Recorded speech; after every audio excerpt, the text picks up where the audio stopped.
అందసత్యం గారు, మొదటగా మీతో ప్రారంభిద్దాం. అందసత్యం గారు, బీఆర్ఎస్ పార్టీ తెలంగాణ రాష్ట్రంలో ఓడిపోయింది, కానీ అప్పుడు సృష్టించినటువంటి విధ్వంసాలు ఇంకా మనకు కంటిన్యూ అవుతూనే ఉన్నాయి. టెలిఫోన్ ట్యాపింగ్ వ్యవహారం అనేటటువంటిది ఒక్కసారిగా చీకటి కోణాన్ని బహిర్గతం చేసింది. ఎట్లా స్పందిస్తారండి ఈ అంశంపై? సాధారణంగా పొలిటికల్ పవర్ సెంట్రలైజేషన్ ఆఫ్ పవర్కు దారితీస్తే ఇటువంటి తప్పులు చేస్తూ ఉంటారు. ఇటువంటి ఉదాహరణలు కోకొల్లలు ఉన్నాయి. కేసీఆర్ అబ్సల్యూట్గా రాష్ట్రంలో మరొక 20-25 ఏళ్ళు ఎదురే ఉండరు, 50% ఓటింగ్ ఉంది. బీజేపీ కాంగ్రెస్ పార్టీ ఆ స్థాయిలో రాష్ట్రంలో లేవు. కాబట్టి ఇంకా సుస్థిరత కొనసాగించాలి, వీళ్ళని ఒక ఆట ఆడుకోవాలని చెప్పేసి తను ఇవాళ ఏదో సినిమాలో ఎదుటివాడి ఏమనుకుంటాడో తెలుసుకోవాలి అనేటువంటి ఒక జోక్ పెట్టారు. అటువంటి పరిస్థితికి ఇవాళ కేసీఆర్ అడ్మినిస్ట్రేషన్ దారితీసింది. అబ్సల్యూట్గా it is a mockery of democracy. ఇది డెమోక్రసీని చెరబట్టడం అనాలనా లేకపోతే మరొక పదం ఏదైనా ఉపయోగించాలనో అర్థం కానటువంటి స్థితిలోకి తీసుకెళ్లారు. ఇవాళ ఆ పరిస్థితి చివరికి ఇవాళ ప్రతిపక్ష రాజకీయ పార్టీ నాయకులనే కాదు, ఎవ్రీ ఇండివిజువల్ ఆఖరికి అది ఎంత దూరం పోయిందంటే ఎవరినైనా ట్యాప్ చేసేటువంటి స్థితికి వెళ్ళేది. కాబట్టి ఇటువంటి స్థితి వస్తుందని చెప్పేసి, ఇది బయటపడుతుందని చెప్పేసి తను అనుకోలేదు. ఎందుకంటే మళ్ళీ గెలుస్తాం, మళ్ళీ ఇదే హవా కొనసాగుతుంది అనుకున్నారు. తర్వాత రెండవది, ట్యాపింగ్ ద్వారా నాయకుల్ని కంట్రోల్ చేయటం, ఇండివిజువల్స్ని కంట్రోల్ చేయటం, ఇండివిజువల్స్ని ఫిక్స్ చేసి బ్లాక్మెయిల్ చేయటం, బ్లాక్మెయిల్ చేసి రాజకీయాల్లో మార్పించడం, వ్యక్తిగతంగా మార్పులు చేయటం, ఇట్లా అసలు ఒక వ్యక్తి యొక్క వ్యక్తిత్వం ఎంత దూరం ఉంటుందో అంత దూరాన్ని వీళ్ళు కార్నర్ చేయగలిగారు. ఇటువంటి తప్పుడు పనులు పోలీస్ ఆఫీసర్లతో చేయించారు.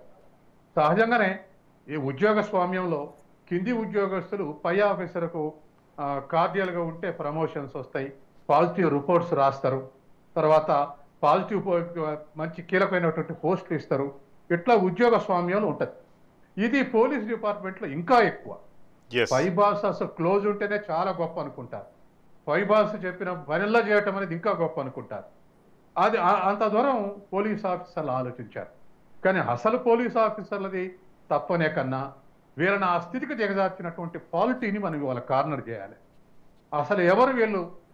ఇవాళ ప్రభాకర్ రావే అనుకుందాం. ఒకవేళ ప్రభాకర్ రావే అయితే, లేదా ప్రభాకర్ రావు పై అధికారి అయితే, వీళ్ళని ఆ స్థితిలో తీసుకెళ్ళి వాడుకున్నటువంటి రాజకీయ నాయకులు ఎవరో వాళ్ళని ఫిక్స్ చేయాలి. వాళ్ళ యొక్క మన్ననలు పొందామని ఇవాళ పై ఆఫీసర్లు కూడా ఇటువంటి దుస్థితికి దిగజారారు. కాబట్టి ఇవాళ కేసీఆర్ లేదా కేటీఆర్ కాదు, మొత్తం అపహాస్య పాలయ్యేటువంటి స్థితికి ఇవాళ తెలంగాణను దిగజార్చారు. ఇప్పటికే కాళేశ్వరం ఒక అపహాస్యం అయిందంటే ఆ తర్వాత అనేకమైనటువంటి స్కాండల్స్ బయటకు వస్తుంటే ఈ ట్యాపింగ్, అందులో టెలిగ్రాఫ్ యాక్ట్ ప్రకారం ఇది రాంగ్, తర్వాత ఇన్ఫర్మేషన్ టెక్నాలజీ ప్రకారం ఇది రాంగ్, పర్మిషన్ లేకుండా ట్యాప్ చేయటం. దరిదాపు ఒక డిబేట్ నడుస్తుంటే టీవీ స్క్రోలింగ్ ఇస్తుంటుంది, కన్సర్న్డ్ ఛానల్ వీఆర్ రికార్డింగ్ అని ఇస్తుంటుంది.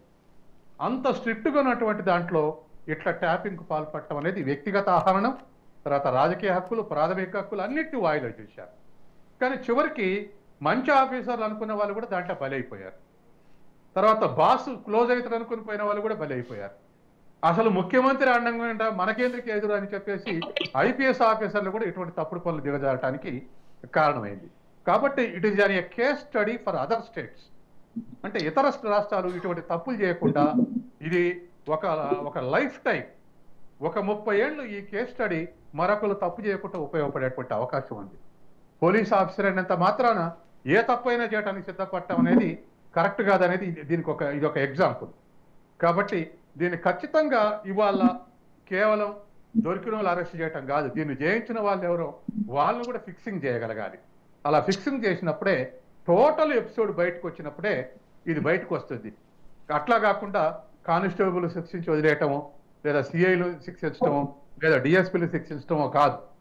ఆ హైయెస్ట్ లెవెల్లో ఎవరు దీన్ని ప్రమోట్ చేశారు, ఎవరు దీనికి ఫండింగ్ ఇచ్చారు, ఎక్కడ వీళ్ళని పిలిచి దీనికి పురమాయించారు అనేటువంటి విషయాలు కూడా బయటకు రావాల్సినటువంటి అవసరం ఉంది. ఇవాళ సిబిఐ కానీ ఈడీలో పనిచేసే వాళ్ళు కానీ అదే పనులు చేస్తూ ఉన్నారు. అట్లాగే ప్రభుత్వం ఏది చెప్తే ఇప్పుడు ఇవన్నీ స్వతంత్ర సంస్థలు కూడా ఇవాళ ఉన్నటువంటి పరిస్థితి వస్తుంది. కాబట్టి polity in that way they are walking. ఇవాళ అసలు అటానమస్ ఉన్నటువంటి జ్యుడిషియరీ మీదనే ప్రెజర్ తెస్తా ఉన్నారు. కాబట్టి నేషనల్ లెవెల్ నుంచి కింది లెవెల్కి కూడా ఉండాల్సినటువంటి రెస్పెక్టబిలిటీ ఉంచాలి. తర్వాత మరొకటి కూడా పోలీసులు ఇంత ఎందుకు దిగజారారు అనేది మనకు అనిపిస్తుంది. పోలీస్ శాఖకు కూడా అటానమస్ ఉంటే వాళ్ళు స్వతంత్రంగా వ్యవహరిస్తారు. వాళ్ళ అపాయింట్మెంట్ కానీ, వాళ్ళ రిక్రూట్మెంట్ కానీ, వాళ్ళ ప్రమోషన్స్ కానీ, వాళ్ళ ట్రాన్స్ఫర్స్ కానీ వీటన్నిటికీ అటానమస్ ఉంటే ఖచ్చితంగా వాళ్ళకు కూడా వ్యక్తిత్వం ఉండేటువంటి అవకాశం ఉంది.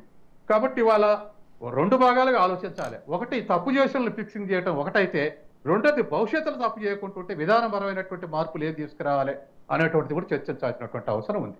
పాలసీ మేకర్ ఆ ఆస్పెక్ట్లో ఆలోచిస్తే దీన్ని మనకు ఫలితం దక్కుతుంది. వీళ్ళని శిక్షించడమే కాదు, భవిష్యత్తులో జరగకుండా ఏం చేంజెస్ తీసుకురావాలని కూడా ఆలోచించాల్సినటువంటి అవసరం.